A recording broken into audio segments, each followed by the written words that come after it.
So we need to find a solution to this initial value problem. Just remember y, that's too small.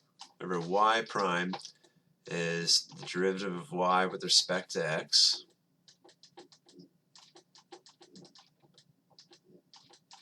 And then this is when y of 0 equals negative. Well, we don't have to keep copying that down.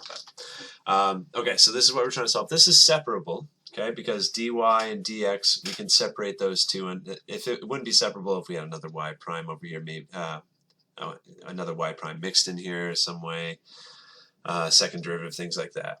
This is separable because you can think of it as multiplying dx to both sides. We've got dy equals 2xy 1 plus 8y dx. This isn't really proper though because it says with respect to x of something in terms of y. We want to get rid of the y and the 1 plus 8y from both sides of this equation. So if we divide that from both sides, this is dy over all this stuff, or you can just make it its own fraction. It's 1 over y 1 plus 8y dy. And that equals, this is gone, we got 2x dx. And so when we're trying to solve an initial value problem, we're trying to find, we're trying to find an equation that would make this be true. We want to integrate both sides, right? We want to find the indefinite integral with respect to y on this side and the indefinite integral with respect to x on the right side. But the problem is if you try to evaluate the indefinite integral over here on the left, this is kind of tricky. This needs to be broken down with partial fractions, partial fraction decomposition.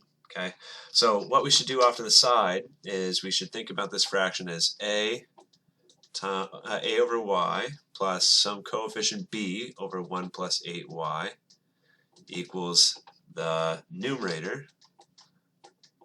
If this is like this is some sort of function of y, if it was like y plus 1, that'd be a different story. But it's all supposed to equal 1 over both of those individual factors. Okay, so I think there's videos in other parts of the course about partial fraction decomposition, but our memory should be queued up when we need to use this if we try to integrate something that's not simple in the denominator. Okay, like y times 1. We could integrate this if it was just maybe like 1 plus 8y. We can't integrate it when it's y plus 8y squared, when it's a little bit more complicated. But we can break it down into two separate, easier integrals to digest. So when you need to break down a fraction, if there's a bunch of stuff going on in the denominator, try doing partial fraction decomposition, which is the process we're working on right here. So with partial fraction decomposition, we want to find these coefficients a and b. This is what our new fraction is going to look like over here. But to find those coefficients, we need to solve this equation and find some solutions. We're going to multiply both sides by y, parentheses 1 plus 8y. So we get a times 1 plus 8y, because the y would cancel out.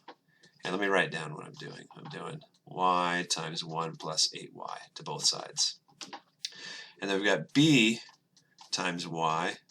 That should equal this, because we're multiplying by the denominator. Those cross cancel. Right, so let's find some particular solutions. Let's say y equals 0. Plug a 0 in here. I chose y equals 0 to eliminate the b coefficient.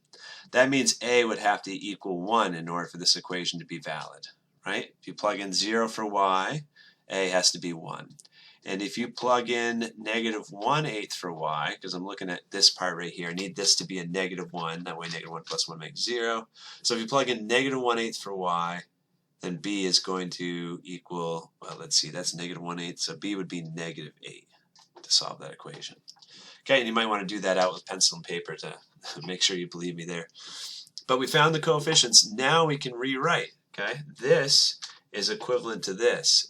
A was 1. And then b, I'm going to use minus. I moved the minus sign on the negative 8 outside. It's minus 8 over 1 plus 8y. And that equals, we got 2x with respect to x. Oh, I draw my dy. This we can integrate, right?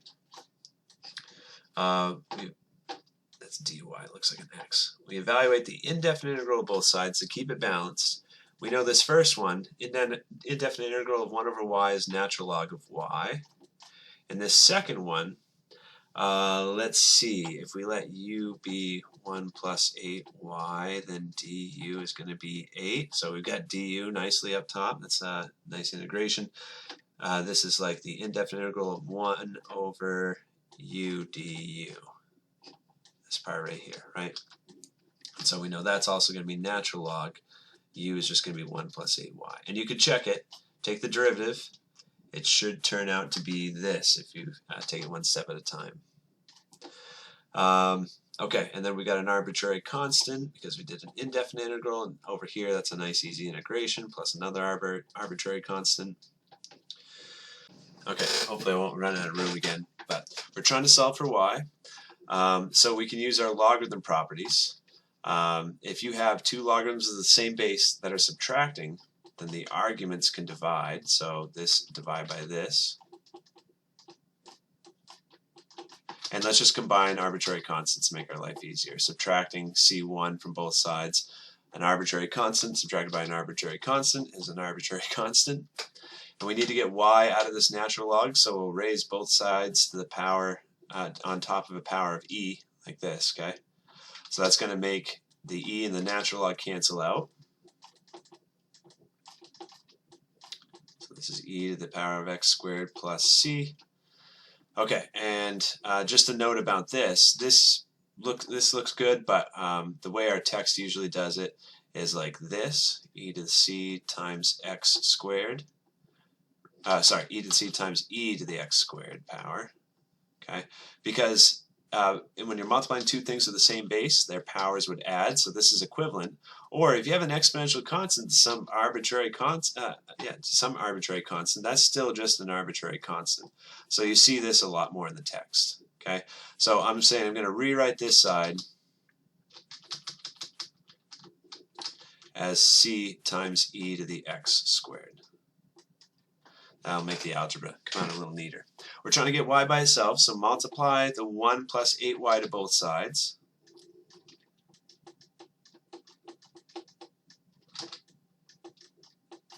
Let's distribute this term. So this is going to be c times e to the x squared, because that's times 1.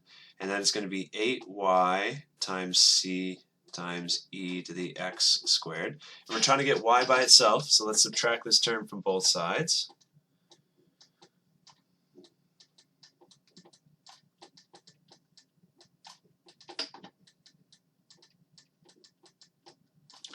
And then here we can factor out a y.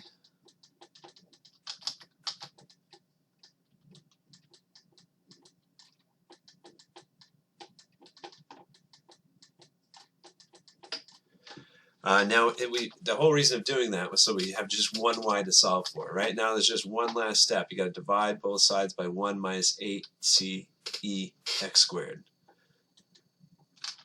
People walking by this video while it's playing in their house or apartment or dorm room must think I'm just making stuff up.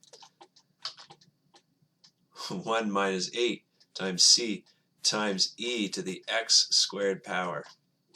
Okay, so that's the general solution. It's an initial value problem, so this is usually nicer. This just means plug in 0 for x, and y should be -1.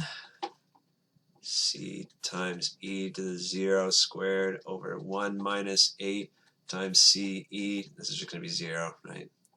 So anything to the 0 power is 1, so we got c over 1 minus 8c. Oh, still more algebra. You got to multiply both sides by 1 minus 8c.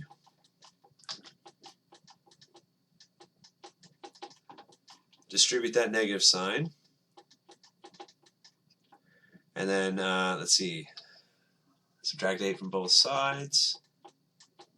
And then divide. So I got 1/7 for our arbitrary constant c. This is what it looks like when we plug in 1/7 in for c. You might be able to type that in WebAssign, it might be okay.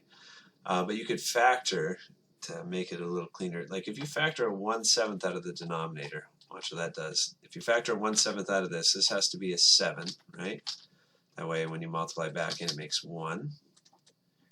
and we factor out the 1/7 there. It makes it a lot neater if you factor out that 1/7. It's probably easier to type in because those cancel. So we got e to the x squared over 7 minus 8 e to the x squared.